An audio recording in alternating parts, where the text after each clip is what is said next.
मुंडा का आप सब लोगों ने बयान सुना ही, छोटा सा क्लिप है, छोटा सा, जो वहां पर चौकीदारी करते अपने बच्चों के साथ, शायद वहीं पर वो रहते, और उन्होंने साफ साफ कहा है कि भाई ये जमीन किसका है। उन्होंने बताया, उन्होंने यहाँ तक बताया कि आसपास के सब लोग, ये बिल्कुल स्पष्ट है।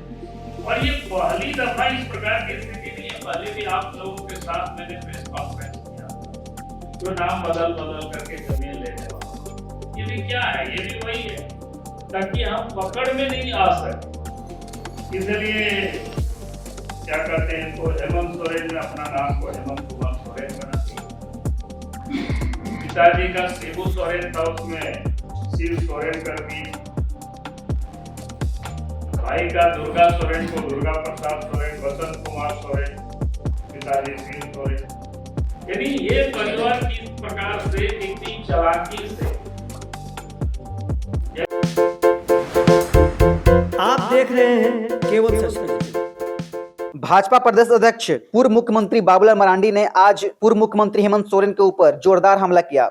मरांडी ने कहा कि हेमंत सोरेन अभी ईडी की कस्टडी में है, लेकिन क्या चंपई सरकार के विश्वास प्रस्ताव पर भाषण करते हुए ऐसा बोल रहे थे जैसा उन्होंने कुछ गलत किया ही नहीं। चुनौती देते हुए राजनीतिक से संन्यास लेने तक की बात कह रहे थे। कोई चोर चोरी पकड़े जाने पर स्वीकार नहीं करता। उन्होंने कहा कि सोरेन परिवार को आतन गड़बड़ करने की फितरत है, जैसा वर्तमान है उनके परिवार का अतीत भी वैसा ही है। उन्होंने सर्वप्रथम मीडिया को बरियातू स्थित 8.5 एकड़ जमीन के चौकीदार संतोष मुंडा की ऑडियो वीडियो दिखाने, जिसमें उनके प्रयुक्त जमीन का मालिक हेमंत सोरेन को बताया है। देखिए पूरा रिपोर्ट। चलिए, बहुत बहुत धन्यवाद आप सबको। 4-5 दिन से आप सब लोग लगातार बहुत मेहनत कर रहे हैं, बहुत कर रहे हैं। तो आज मैंने आप सब लोगों को यहाँ बुलाया है, क्योंकि आप सबको ध्यान में है कि इस वक्त श्री हेमंत सोरेन जी की गिरफ्तारी हुई, ईडी के कस्टडी में है। कल वो विधानसभा में पहुंचे थे और विधानसभा में उन्हें बहुत बड़े बड़े उन्होंने भाषण दिए, और भाषण में मानो इस प्रकार से कह रहे थे कि उन्होंने कुछ किया ही नहीं है, और यहाँ तक कि वो चुनौती भी दे डाले कि अगर मेरे नाम से कोई प्रॉपर्टी कोई बता दे, दिखा दे, तो हम राजनीति से संन्यास लें। अब पता नहीं कि वो वास्तव में जो लोग करते हैं ना, कि इसी को कहते हैं चोरी भी और सीना जोरी। तो आदमी चोरी भी करता है, सीना जोरी भी करता है। उन्होंने 8.5 एकड़ जमीन के बारे में उन्होंने चर्चा की, तो मैं यहाँ थोड़ा उसके बारे में थोड़ी सी बताना चाहता हूँ, ताकि आप सबको ध्यान में आना चाहिए। हेमंत सोरेन परिवार या शिबू सोरेन परिवार कर सकते हैं कि मुझे लगता है कि अध्यात्म इन लोगों की गड़बड़ करने की है, फितरत में है उसके, और गड़बड़ भी करते हैं, उसको स्वीकार भी नहीं करते, और जब पकड़े जाते हैं तो उसको जेल जाना पड़ता है। अतीत की कहानी भी वही है, आप सबको पता है, मैं उसको बार बार नहीं दोहराना चाहता हूँ, नहीं तो वो लोग जेल के लोग बड़ा दुखी हो जाते हैं, ये नाम देते हैं। हमारा कोई मकसद ये नहीं होता है कि उस लोगों को दुखी करने, हमारा मकसद इतना ही होता है कि भाई अगर वो इतनी ऊंची आवाज में विधानसभा में हल्ला कर रहे हैं, तो हमें लगता है कि जनता को भी जानने का हक है आखिर वो मामला क्या है, और उस जमीन के साथ और जमीन के साथ भी किस प्रकार से उसका जुड़ाव है, ये भी हमें इस बात को समझना चाहिए। अब जिस प्रकार से उन्होंने कल जो कह रहे थे विधानसभा में कि वह मेरा नाम नहीं है, मैं आप सब लोगों के समक्ष एक बात कहना चाहता हूँ। अगर कोई चोर किसी की गाड़ी को चोरी कर ले और फिर अपने घर में, किसी के घर में या अपने घर में वो रख दे, और पुलिस जाकर के उसको पकड़ ले, तो क्या कहेंगे, गाड़ी तो मेरे नाम का है नहीं तो मेरा है नहीं, यही ना चोर कहेंगे उसके अनुसार। तो भाई इस प्रकार का लिया। फिर मनी लॉन्ड्रिंग को क्या करते हैं, तो मनी लॉन्ड्रिंग के तहत उन्होंने जो गड़बड़ी किया है, जो काली कमाई को उन्होंने किस प्रकार से इन्वेस्ट किया है, उसका एक उदाहरण है ये। क्योंकि उनके यहाँ तो कोई फैक्ट्री नहीं है, कोई कल कारखाना नहीं है, सब लोग पॉलिटिक्स में ही है, चाहे शिबू सोरेन हो, चाहे हेमंत सोरेन हो, चाहे पहले दुर्गा सोरेन थे, चाहे सीता सोरेन हो या बसंत सोरेन हो, जो कि हम सब लोग जानते हैं। कोई उन लोगों की फैक्ट्री है ऐसा तो नहीं है। तो भाई अगर उसके बाद काली कमाई करेंगे तो फिर उसको तो कहीं ना कहीं इन्वेस्ट करेंगे आप, किसी न किसी के नाम से वो इन्वेस्ट करेंगे, और वो इन्वेस्ट जब करते हैं और जब आप पकड़े जाते हैं तो आप कहते हैं तो हमारे नाम से नहीं है। अब उसका मैं आप सबको, अभी तो आप सब लोगों ने एक संतोष मुंडा का आप सब लोगों ने बयान सुना ही, छोटा सा क्लिप है, छोटा सा, जो वहां पर चौकीदारी करते हैं अपने बच्चों के साथ, शायद वहीं पर वो रहते हैं, और उन्होंने साफ साफ कहा है कि भाई ये जमीन किसका है। उन्होंने बताया, उन्होंने यहाँ तक बताया कि आसपास के सब लोग जानते हैं। और आज भी अगर उस जमीन पर आप जाएंगे, क्योंकि उस बगल में हमारे एक मित्र का मकान है, वहां गए थे, फिर उनके मकान में बैठ करके वही ने बताया कि योगी का जमीन है, एकदम बहुत बड़ा बाउंड्री वाला, पहाड़ से सटा हुआ वहां पर। फिर बताया कि शायद उस पहाड़ के किनारे में उसका एक तालाब भी है वहां पर।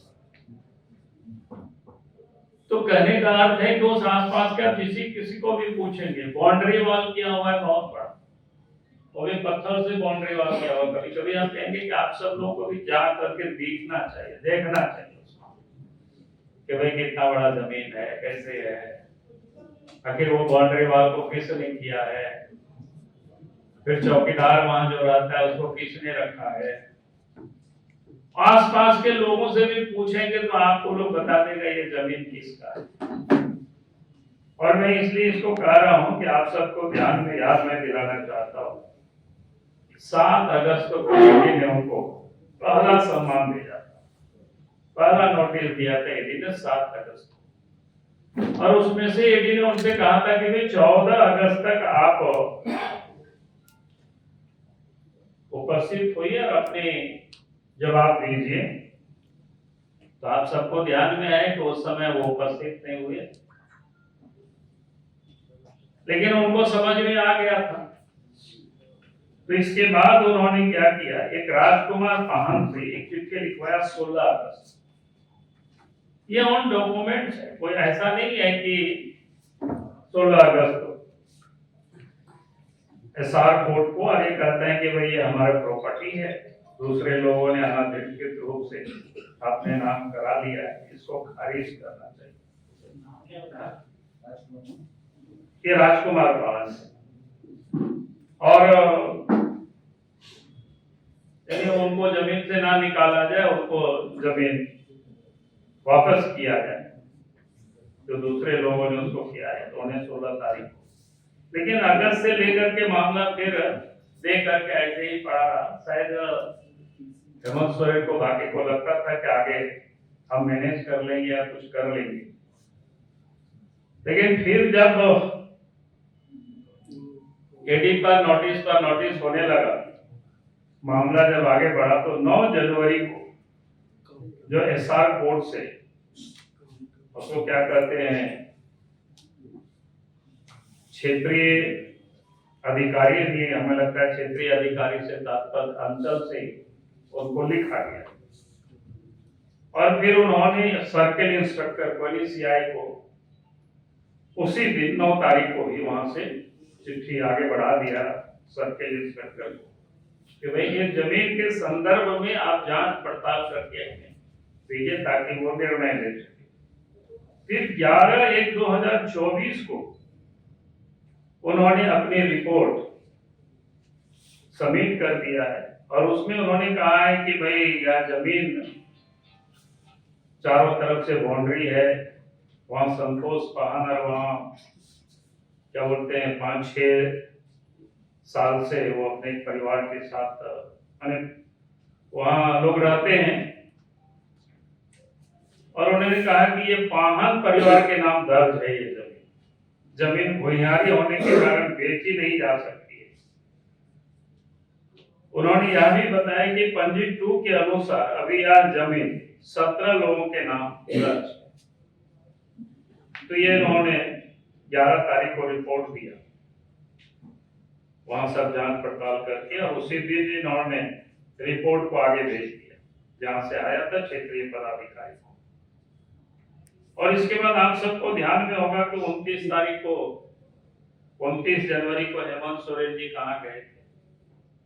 आप सबको ध्यान में है कि बता देना पड़ेगा? दिल्ली गए थे, ध्यान में है ना? तो 29 तारीख को ही एसआर कोर्ट से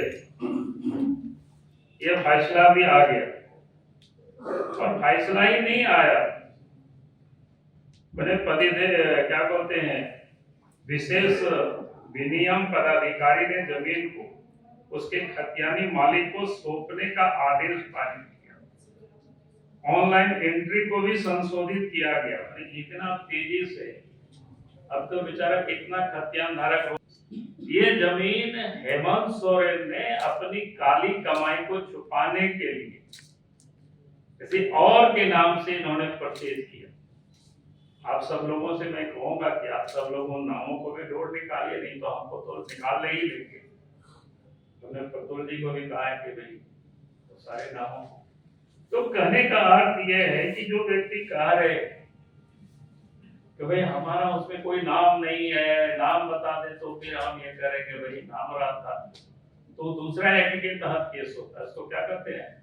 डिस्प्रपोर्शनेट जो एक्ट होता है उसके तहत उस पर कार्रवाई होती है। मैंने ऐसे अधिक संपत्ति के नाम, ये काली कमाई का दूसरों के नाम से प्रॉपर्टी अर्जित करना, जैसे सेल कंपनी वगैरह लोग बनाते हैं, तो इन्होंने दूसरों के नाम से आते, ये बिल्कुल स्पष्ट है। इनको जब नोटिस दिया गया 14 तारीख तक हाजिर होने का एडी वालों ने, तो 15 अगस्त था, 15 को तो, और इसलिए इनको समझ में आ गया था अगले पकड़ा जाए। जैसे पहले भी आप सबको ध्यान में है कि माइनिंग वाला भी इन्होंने यही किया। तो माइनिंग वाला अलग इशू है या अलग इशू है, दोनों में डिफरेंस है। वो भी गलत किया था, ये भी गलत है।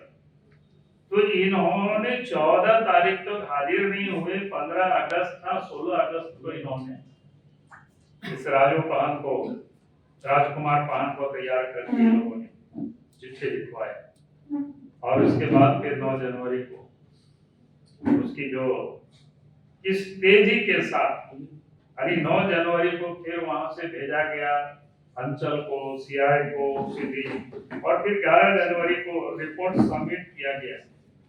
उसी दिन 11 जनवरी को रिपोर्ट फिर क्या कहते हैं सीओ, और उसके बाद जाकर के एसआर कोर्ट में वो दाखिल हो जाता है। 29 तारीख को, चूंकि इनको समझ में आ गया था अब जल्दी बचने वाले नहीं है, और इन सारे कागजात संभवतः दिल्ली में भी मिला होगा, जो मेरे जानकारी जितना मैंने सुना। अभी कोई मैं स्पष्ट तो अभी क्लियर नहीं हूँ, जब कल कोर्ट वोट में जमा होगा तो शायद और पता चलेगा क्या लोग ये करेंगे। तो ये बिल्कुल स्पष्ट है, और ये पहली दफा इस प्रकार की स्थिति नहीं है। पहले भी आप लोगों के साथ मैंने प्रेस कॉन्फ्रेंस किया था, जो नाम बदल करके जमीन लेने वाला, ये भी क्या है, ये भी वही है, ताकि हम पकड़ में नहीं आ सके। इसलिए क्या करते हैं, इसको हेमंत सोरेन ने अपना नाम को हेमंत कुमार सोरेन बना दिए। पिताजी का शिबू सोरेन था, उसमें शिव सोरेन कर दिए। भाई का दुर्गा सोरेन को दुर्गा प्रसाद सोरेन, बसंत कुमार सोरेन, पिताजी शिव सोरेन। यानी ये परिवार किस प्रकार से, कितनी चालाकी से, यानी ये समझता है बाकी लोग कुछ भी नहीं समझते होंगे, और ताकि वो कहीं पकड़ में नहीं आवे, तो इसलिए ये सारे मैनिपुलेट जिसको बोलते हैं ना, क्या अंग्रेजी में इसका क्या शब्द है, इस सबको ये करके लोगों को दिखाना। मैं वो 108 संपत्ति की यहाँ चर्चा नहीं कर रहा हूँ, ये किस प्रकार से काली कमाई का पैसे को इन्वेस्ट करते हैं, ये करते हैं, ये ताजा होता है। फिर आप सब लोगों की जानकारी के लिए, आप सब लोग अगर दुमका भी गए होंगे, दुमका गए हैं ना आप लोग, वहाँ कोई सीनियर रिपोर्टर गए होंगे, उनका बड़ा कैंपस भी देखते होंगे उस कैंपस की आधी जमीन, उस बाउंड्री के अंदर में आधी जमीन, उस पर जो मालिकाना और जिसको कागज करते हैं वो योगेंद्र तिवारी जी के नाम से। इसका मतलब क्या है? तो वो भी तो काली कमाई, इसका मतलब है उनके नाम से परचेज किया होगा और वहां पर वो तभी तो बाउंड्री बनाया होगा, घेर करके उसको अपने अंदर में रखा होगा। और ये कहेगा भाई मेरा तो नहीं है, ये तो उसके नाम से। तो ये जो स्थिति है इनकी, तो कई एक सवाल, एक तो हम कहेंगे कि भाई आप बाउंड्री वाल देख लीजिए, अगर बाउंड्री वाल को किसने बनाया, जाकर के आप सब लोग पूछ सकते हैं, इतना बड़ा बाउंड्री वाल है, क्योंकि जमीन एक आदमी का नहीं है। अगर इतना बड़ा बाउंड्री वाल है, उस जमीन में जाएंगे 8 से 8.5 एकड़ जमीन का बाउंड्री वाल, फिर उसमें से तालाब भी बना हुआ है, सब कुछ तो सारे लोग बताएंगे। फिर आप सब लोगों को कहेंगे कि जो 17 लोगों के नाम से रजिस्ट्री हो, उन लोगों को भी ढूंढना चाहिए, आप लोगों को थोड़ा काम करना चाहिए, आप लोगों का भी ये काम है, हमारा तो है ही काम, हम तो करेंगे ही करेंगे, लेकिन हम कहेंगे कि लोकतंत्र की रक्षा में अगर कोई इस प्रकार से लोग लगे रहते हैं, लूटते हैं, तो हमें लगता है कि इस पर सबको सक्रिय रहना चाहिए, सबको इस पर ध्यान देना चाहिए। और जो मुख्यमंत्री जिस प्रकार से दावा कर रहा है, तो उसकी दावा की सच्चाई क्या है, उस तथ्य के तह तक हमें पहुंचना चाहिए। एक तो ये विषय था। और दूसरी बात मैं कहूंगा, अभी जो जेसीसी का जो एग्जाम हुआ, और उस एग्जाम में जो पेपर लीक हुआ है, और पेपर लीक होने के बाद जिस प्रकार से पूरे राज्य के 6 लाख से अधिक बच्चे उसमें से शामिल हुए थे, उन बच्चों के भविष्य आधार में लटका हुआ। अब जहां 35, 40, 50 लाख में जब गोली लग रही थी, ये लड़के लोगों ने सब जगह बताया, तो आक्रोशित लड़कों ने जब जुलूस निकाला, तो उन लोगों के ऊपर एफआईआर। भाई सरकार को किसके ऊपर एफआईआर करना चाहिए था? उस एजेंसी के ऊपर एफआईआर करना चाहिए। सरकार को जेसीसी के चेयरमैन के ऊपर एफआईआर करनी चाहिए, और इसके बाद जांच कराते हैं, लेकिन उन लोगों के ऊपर एफआईआर नहीं किया, आज तक नहीं किया। जिस एजेंसी को इसका एग्जाम देने के लिए दिया गया था, उस एग्जाम, उस एजेंसी के ऊपर कायदे से तो उस एजेंसी के ऊपर पहले एफआईआर होती, जेसीसी के जो अध्यक्ष है उसके ऊपर एफआईआर होता, और इसके बाद जांच होती, लेकिन वो नहीं किया। एफआईआर किसके ऊपर किया? जो बच्चे ठगे जा रहे हैं, जो बच्चे लूटे जा रहे हैं, उन लोगों के ऊपर एफआईआर किया, और आज वो लड़के बेचारा परेशान है। हमें तो लगता है कि इसकी जांच होगी सीबीआई से, और इस जांच को तो हम करवाएंगे, इसको छोड़ेंगे नहीं।